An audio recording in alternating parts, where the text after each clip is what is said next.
अच्छी तरह सुनिए, धमाका है ये। वो तो इनका एजेंडा है ना, क्योंकि इनके प्रधानमंत्री ने कहा था कि मुस्लिमों का सबसे पहला हक है देश के संसाधनों के ऊपर, और वो वीडियो अवेलेबल है जिसमें उन्होंने क्लियर कट कहा है कि माइनॉरिटीज एंड पर्टिकुलरली मुस्लिम्स। और ये सिर्फ कहने वाली बात नहीं है। आज मैं पूछना चाहता हूं, सरकार के बाद सबसे ज्यादा लैंड किसके पास है? वक्फ बोर्ड के पास। कोई इस पर चुनौती दे सकता है? तो दे चुके हैं। एससी एसटी ओबीसी का आरक्षण खत्म कर दिया एएमयू और जामिया मिलिया इस्लामिया में, और दे दिया मुस्लिमों को। दे चुके हैं।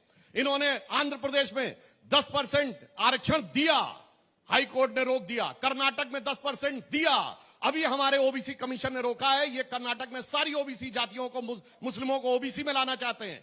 बंगाल में 91 जातियों को जोड़ा, उसमें 85 मुस्लिम।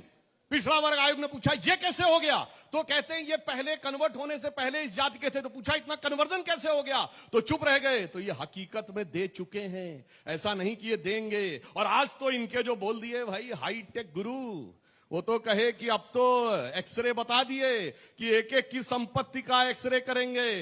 अगर किसी के पास सोना है तो वो अमेरिका का उदाहरण दिए हैं, जिसमें कि 45% तक आपका टैक्स लिया जा सकता है।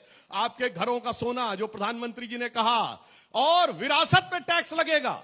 मतलब आप अपने बच्चों को, बेटे बेटियों को अगर मकान देंगे तो उसके ऊपर 45% टैक्स लगेगा। ये बोल चुके हैं भाई। तो सर्वे भी ये बता चुके हैं, इनकी हकीकत भी सामने आ चुकी है। इसीलिए प्रधानमंत्री जी ने कहा है कि इनकी स्थिति क्या है, कांग्रेस की लूट जिंदगी के साथ भी, जिंदगी के बाद भी। पहले आपको जिंदगी भर लूटते रहेंगे, बाद में आपके बच्चों के साथ लूटेंगे। ऐसा नहीं लग रहा कि आप डरा कर वोट लेना चाहते हैं? कभी महिलाओं को कह रहे हैं आपके गहने ले लेंगे, कभी आप कह रहे हैं आपका घर छीन लेंगे। तो डराने जैसा हुआ ना। डराने नहीं, मैंने तो कहा जो कर चुके हैं।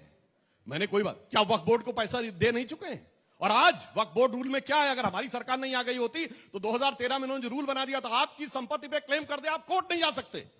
और मैं एक और बात कह चुका हूं, फिर कह रहा हूं, ये देश का डिवीजन हुआ, 2 देश बने मुस्लिम राष्ट्र, और भारत बना आंशिक मुस्लिम राष्ट्र।